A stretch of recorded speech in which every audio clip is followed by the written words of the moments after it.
Olá, amigos. Eu vi uma postagem que está sendo compartilhada no Facebook. Eu desconheço a autoria, mas vale a pena pela reflexão que ela nos traz, que ela nos permite. E eu vou comentá-la com vocês.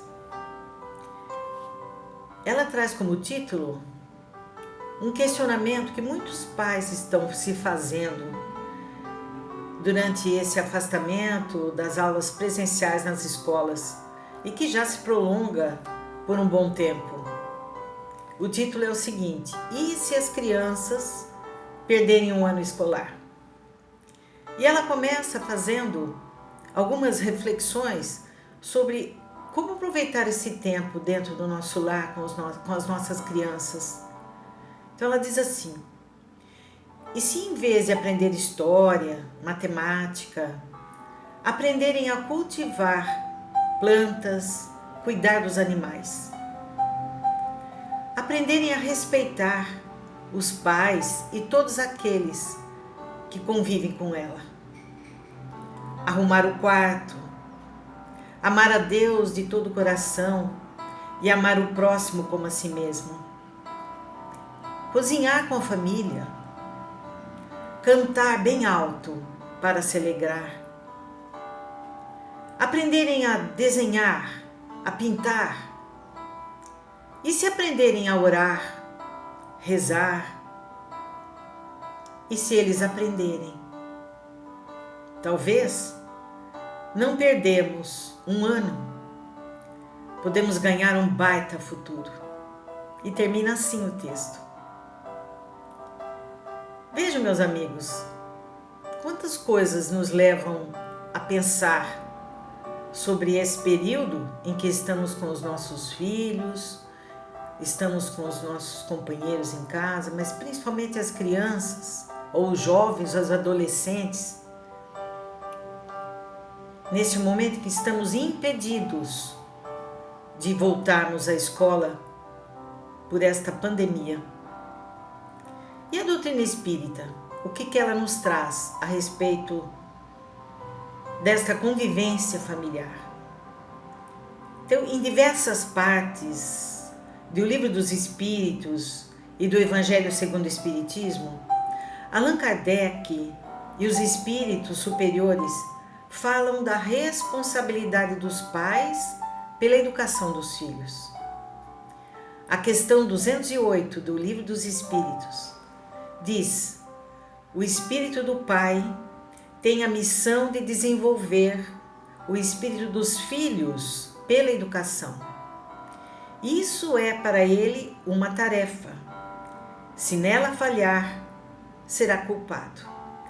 Os espíritos aqui se referem não à educação formal, à educação que a escola ensina, que é a matemática, a geografia, a ciência, além da convivência social, da sociabilidade que se cria no ambiente, em que se tem como objetivo traçar regras de conduta, mas ele se refere à educação que se dá dentro do nosso lar, dentro do lar.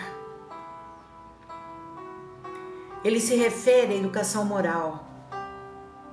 Então, na questão 582 do Livro dos Espíritos, Kardec traz o seguinte questionamento aos espíritos superiores: pode-se considerar como missão a paternidade? E os espíritos respondem: é sem dúvida uma missão.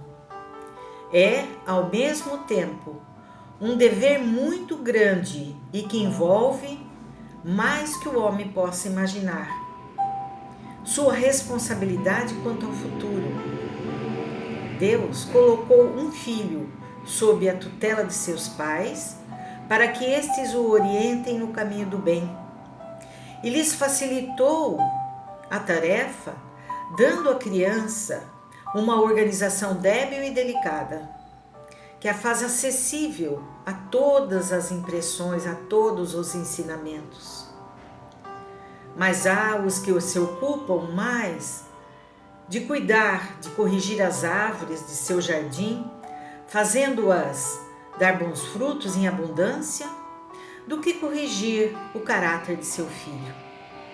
Se este vier a sucumbir por culpa deles, por culpa dos pais, suportarão os desgostos resultantes dessa queda e partilharão dos sofrimentos do filho na vida futura, por não terem feito o que lhes estava ao alcance para que eles avançassem na estrada do bem.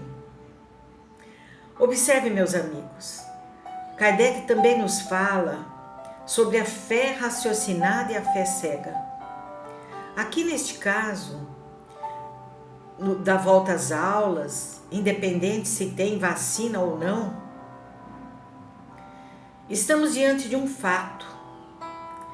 Sem a vacina, todos corremos risco de morte, ou de adoecermos, ou ainda sermos meios de transmissão desta doença àqueles que são mais frágeis, mais débeis. E não importa, portanto, a idade. Então está em nossas mãos, se nesse momento utilizamos a fé cega, que não admite raciocínios, ou não admite o uso da razão, negando os fatos, e entrega a Deus a segurança de nossas crianças, ou usamos a fé raciocinada, ou seja, aquela que diante dos fatos sabe aguardar com resignação, que é a aceitação do coração e a obediência à ciência, fazendo uso da razão. Vejam, meus amigos, que oportunidade abençoada estamos tendo nesses difíceis tempos de pandemia, apesar das dificuldades financeiras e da urgência em voltarmos ao trabalho. Temos diante de nós uma chance de voltarmos os nossos olhos àqueles que Deus, em sua misericórdia infinita, permite que estejamos convivendo dentro de nossos lares e exercermos a verdadeira missão da paternidade e da maternidade. Eu vi uma frase muito interessante que eu acredito muito adequada para este momento. Diz assim: quando não podemos mudar mais uma situação, mesmo que ela seja temporária, é porque estamos sendo desafiados a mudar a nós mesmos. São reflexões, meus amigos, apenas reflexões. Um grande abraço a todos e até a próxima oportunidade.